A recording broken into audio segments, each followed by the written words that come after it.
두 꼬마 철수와 영수가 병원에 입원해서 같은 병실에 있게 되었다. 철수가 침대에 앉아서 물었다. 넌 여기 왜 왔니? 그러자 영수가 대답했다.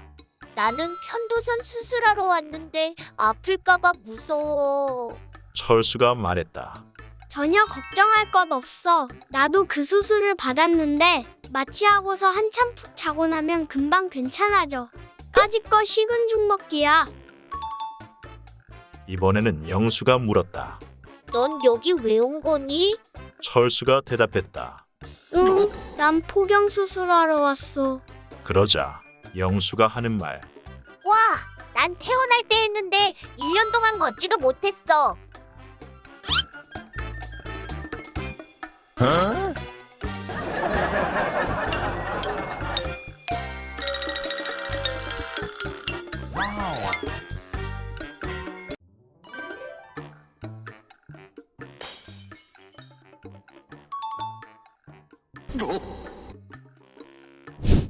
기가 막혀서 죽은 여자와 얼어 죽은 여자가 저승에서 만났다. 그녀들은 서로 죽게 된 사연을 털어놓았다. 먼저 기가 막혀 죽은 여자가 얼어 죽은 여자에게 말했다. 남편이 집으로 젊은 여자를 끌어들인다는 걸 알고 내가 밖에서 망을 보는데 어떤 여자가 우리 집으로 들어가는 거예요? 그래서 내가 바로 뒤쫓아가서 들이닥쳤지만 있어야 할 그 여자가 없는 겁니다. 침대 및 옷장안, 화장실, 어딜 뒤져도 없지 뭐예요? 하도 기가 막혀서 이렇게 죽은 거예요. 그러자 얼어 죽은 여자가 하는 말. 아줌마, 냉장고 안도 뒤져봤어요?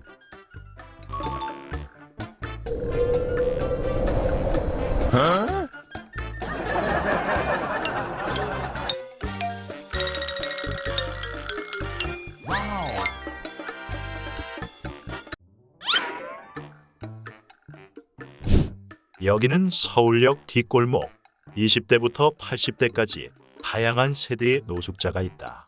그중 70대 대장 노숙자가 20대 젊은 노숙자에게 묻는다. 자네는 어쩌다 노숙자가 되었는가? 마누라에게 반찬 투정을 하다가 쫓겨났습니다. 그러자 옆에 있던 30대가 하는 말. 나는 밥이 싫다고 투정하다가 쫓겨났는데 자네는 나보다 더 심하군. 이 말을 들은 40대가 한심하다는 표정으로 한마디 한다. 그 정도면 자네들은 행복한 거지. 나는 묻는 말에 늦게 대답했다고 쫓겨났어. 그러자 듣고 있던 50대가 한숨을 푹 쉬며 말한다. 나는 마누라가 마실 갔다 오길래 어디 다녀왔냐고 물으니까 왜 말 거냐고 쫓겨났어. 그러자 옆에 앉아있던 60대 노숙자가 말한다. 나는 소파에 같이 앉아서 TV 봤다가 쫓겨났다네. 그러자 옆에 있던 80대 노숙자가 하는 말. 그래도 자네들은 아직 행복한 게야. 나는 할망구가 빨리 죽지 않는다고 나가서 죽으라고 쫓아냈다네.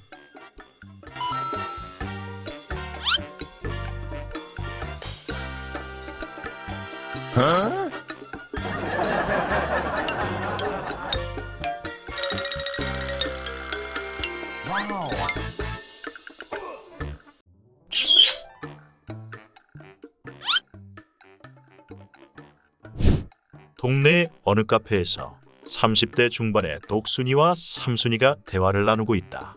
똑순이가 말한다. 요즘엔 피임 때문에 너무 신경이 많이 쓰여. 노이로제에 걸릴 지경이라니까. 그 말을 들은 삼순이가 의아한 듯 묻는다. 너네 남편 얼마 전에 정관 수술했다고 하지 않았어? 그러자 똑순이가 하는 말. 아유, 얘는 그러니까 더욱더 조심해야지.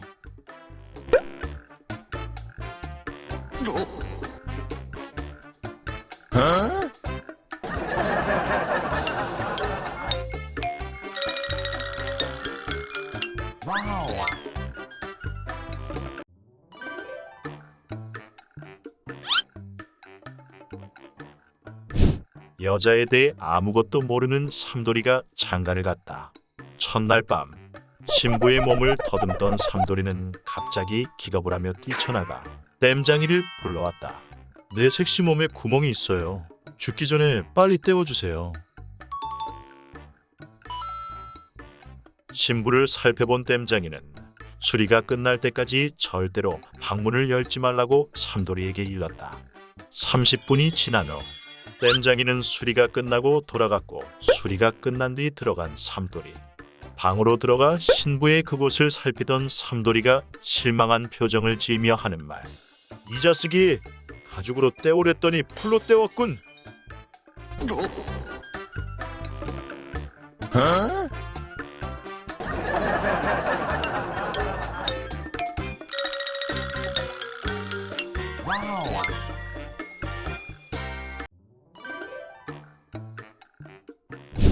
한 남자가 여자친구 가정에 초대를 받았다.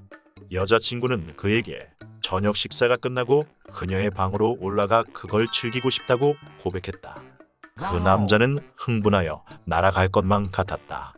하지만 그 역시 이전에 한 번도 해본 적 없는 수총각이었기 때문에 똥을 사러 약국에 갔다.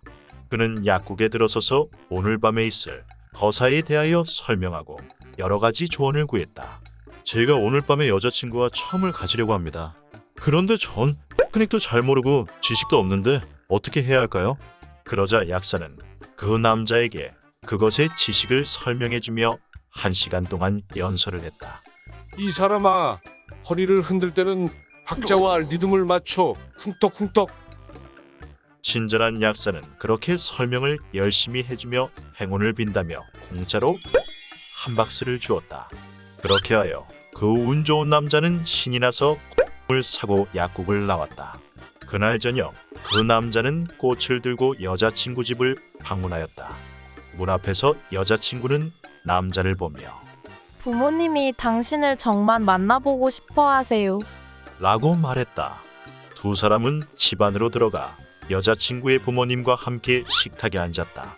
그런데 남자는 식탁에 앉자마자 황급히 하느님께 감사기도를 드리기 시작하였다. 기도를 시작한 지 10분이 지나도록 남자는 기도에 빠져 고개를 들지 않았다.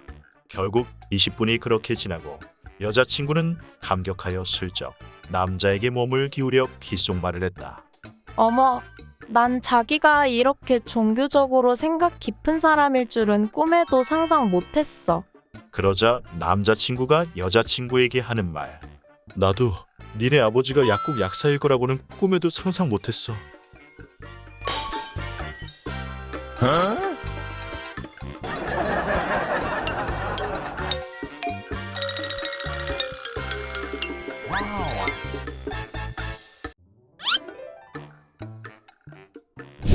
새 남자가 죽어 저승입구에 왔다. 하지만 저승사자는 그 세 남자 중에 가장 비참한 죽음을 당한 남자만이 천국에 들어갈 수 있다고 말했다. 그래서 세 남자는 서로 어떻게 죽었는지 토의하기 시작했다. 첫 번째 남자가 토론을 시작했다. 제 아내가 바람이 났다는 걸 알게 됐어요. 저는 덜미를 잡기 위해서 8층에 있는 제 집에 일찍 들어갔죠. 제 아내는 샤워를 하고 있었고 그 상대 남자를 찾기 위해 여기저기를 다 찾아봤지만 아무도 찾지 못했어요. 그래서 마지막으로 베란다에 나갔더니 그 남자를 발견했어요. 이 남자는 베란다에 매달려 버둥거리고 있었죠. 그래서 저는 그놈의 손가락을 사정없이 밟았어요. 그놈은 비명을 지르며 떨어졌지만 덤불 속에 착지해서 죽지 않았죠. 저는 너무 짜증난 나머지 부엌에서 냉장고를 끌고 와서 그 남자에게 떨어뜨려 버렸어요. 냉장고는 정확히 그 남자 위에 떨어졌어요. 근데 아무리 생각해봐도 화가 나서 저도 화병으로 죽었습니다. 그러자 두 번째 남자가 말을 했다. 전 아파트 9층에 살고 있었어요. 소파에 누워 TV를 보고 있었는데 벨소리가 났고 제가 홈쇼핑에서 주문한 러닝머신이 도착하더군요. 저는 너무 흥분해서 러닝머신을 베란다에 설치했죠. 햇빛을 즐기며 베란다에서 러닝머신을 뛰고 있는데 그만 중심을 잃고 떨어져 버렸지만 간신히 8층 베란다를 움켜잡았죠. 살았다 싶었는데 갑자기 어떤 인간이 화난 표정으로 다가오더니 제 손을 밟아서 저는 아래로 떨어지고 말았어요. 하지만 다행히도 저는 잔디덤불에 착지해 살아남았습니다.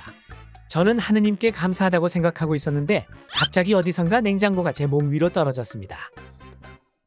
이제 세 번째 남자 차례였지만 그는 아무 말도 안 하고 조용히 고개 숙이고 있었다. 저승사자가 그에게 어떻게 죽었는지 설명하라고 묻자 세 번째 남자가 하는 말. 저는 냉장고 안에 숨어 있다가 갑자기 떨어져서 죽었어요.